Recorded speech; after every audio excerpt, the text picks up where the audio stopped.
Present బాగా ట్రెండింగ్లో ఉన్నటువంటి hand design, front neck design, back design. ఈ డిజైన్ మొత్తం మిషన్ పైన మగ్గం వర్క్ చేపించాను. చాలా తక్కువ కాస్ట్ పడింది, 1000 రూపీస్ పడింది. ఈ నెక్ డిజైన్ వర్క్ చేసే వాళ్ళే డ్రా చేసి అలా ఆ డిజైన్ అయితే వేశారు. అయితే నాకు తెలిసిన వాళ్ళు ఈ నెక్ డిజైన్ కొలతలతో చెప్పక్క అని అడిగారు, అందుకని కొలతలతో చూపిస్తున్నాను. ముందుగా మన కొలత బ్లౌజ్ ప్రకారం నడుము పొడవు తీసుకోవాలి. ఇక్కడ 14 వచ్చింది, దానికి 1 ఇంచ్ ఎక్స్ట్రా తీసుకుని 15 ఇంచులు నడుము పొడవు తీసుకున్నాను.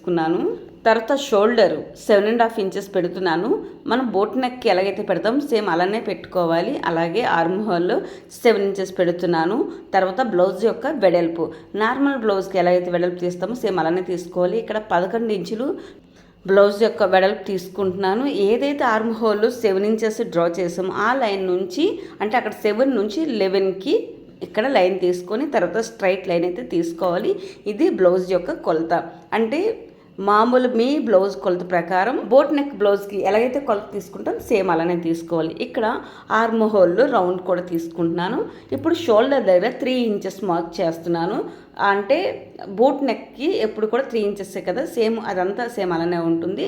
తర్వాత మన బ్లౌజ్ యొక్క నెక్ పొడవు ఎంత ఉందో తీసుకోవాలి. ఇక్కడ 10.5 వచ్చింది, దానికి 1 ఇంచ్ కలిపి 11 ఇంచెస్ నేను ఇక్కడ మార్క్ చేస్తున్నాను. ఇదంతా సేమ్ నార్మల్గా తీసుకుంటాము. ఇప్పుడు ఈ మధ్యలో మనం ఏదైతే నెక్ డ్రా చేస్తున్నామో అదే మెయిన్ ఇంపార్టెంట్. తర్వాత 3 ఇంచెస్ దగ్గర నుంచి ఇక్కడ 1.5 ఇంచ్కి ఫస్ట్ ఒక మార్క్ పెట్టాను. ఆ మార్క్ దగ్గర నుంచి మరొక 1 ఇంచు ఇంకో మార్క్ పెట్టాను. ఇక్కడ మాత్రం చాలా నెమ్మదిగా చూడండి, అర్థమవుతుంది. ఆ 2 మార్కులకి 2 లైన్లు ఈ విధంగా లైన్ తీసుకొని పైన లైన్కి రౌండ్ నెక్ అయితే ఈ విధంగా డ్రా చేస్తున్నాను. చిన్నది రౌండ్ తీసుకుంటే సరిపోతుంది, అది అలా వదిలేస్తాము. మధ్యలో మనకి 1 ఇంచు అది అక్కడ డిజైన్ వచ్చింది కదా, దానికోసం. మిగిలిన కిందన ఏదైతే మన స్క్వేర్ బాక్స్లా వచ్చిందో ఆ బాక్స్ ఎంత లెంత్ ఉందో చూసుకోవాలి. నాకు ఇక్కడ 8 ఇంచెస్ వచ్చింది. ఆ 8 ఇంచెస్ని 3 పార్ట్స్గా డివైడ్ చేసుకోవాలి. అంటే పావు తక్కువ 3, పావు తక్కువ 3, పావు తక్కువ 3 పెడితే ఈక్వల్గా ఆ బాక్స్కి అలా సరిపోయింది. ఆ మార్క్స్ ప్రకారము మనం ఇప్పుడు ఆ నెక్ ఏదైతే డిజైన్ ఉందో ఆ డిజైన్ ప్రకారం ఇలా కర్వ్స్ తీసుకోవాలి. ఇక్కడ మెయిన్ ఇంపార్టెంట్ అంటే ఈ కర్వ్స్ తీసేటప్పుడు ఆ కార్నర్స్ ఉన్నాయి కదా, ఆ కార్నర్స్ ఎగ్జాక్ట్గా తీయాలి. ఫస్ట్ది లైన్ కంటే ఒక 1/2 ఇంచ్ బయటికి వెళ్ళింది, తర్వాత ఎగ్జాక్ట్ లైన్ దగ్గరికి అలాగా సెకండ్ లేయర్ గీసాను. తర్వాత లోపల ఏదైతే టెంపుల్ కోన్ ఉందో ఆ టెంపుల్ కోన్ ఈ విధంగా మీరు వీడియోలో చూస్తున్నారు కదా ఆ విధంగా నెమ్మదిగా డ్రా చేశాను. Cones important. ఆ తర్వాత ఆ డిజైన్ అంతా గీసిన తర్వాత నెక్ కట్ చేయకుండా షోల్డర్ దగ్గర నుంచి ఆర్మ్ హోల్ నుంచి బ్లౌజ్ మొత్తం కట్ చేయాలి.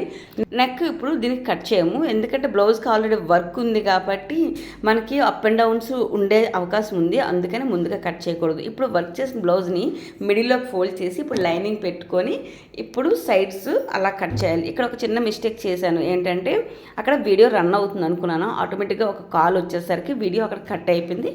నేను చూసుకోకుండా కుట్టుకెళ్ళిపోయాను. ఇంకా దానివల్ల ఆ మధ్యలో ఉన్నటువంటి వీడియో కాస్త మిస్ అయ్యింది. ఏం లేదండి, లైనింగు ఈ బ్లౌజ్ పీసు రివర్స్లో పెట్టి కుట్టు వేసుకొని రివర్స్ చేసి కుట్టు వేసేయాలి, అంతే అండి. అంటే కొన్ని బ్లౌజ్ మనము తిరగలు వేస్తాం కదా, అలాగే తిరగలు వేయాలి. అక్కడ ఈ క్లిప్ అయితే మిస్ అయ్యింది. దీన్ని మళ్ళీ చేద్దామన్నా ఇంకా ఛాన్స్ లేదు నాకు, ఆల్రెడీ కుట్టాను, మళ్ళీ కుట్లు విప్పి చేద్దామన్నా అవ్వదు కాబట్టి ఇక్కడ ఈ క్లిప్ మిస్ అయింది. ఏం లేదు, ఆ డిజైన్ ఎగ్జాక్ట్గా అలా వస్తే సరిపోతుంది. Main blouse work blouse lining పీసు 2 కుట్లు వేసుకొని మధ్యలో పార్ట్ కట్ చేసేసి రివర్స్ చేసి కుట్టేయడమే అండి. మీకు ఇంకా క్లారిటీగా క్లియర్గా స్టిచ్చింగ్తో పాటు వీడియో కావాలి అనుకుంటే కామెంట్ చేయండి.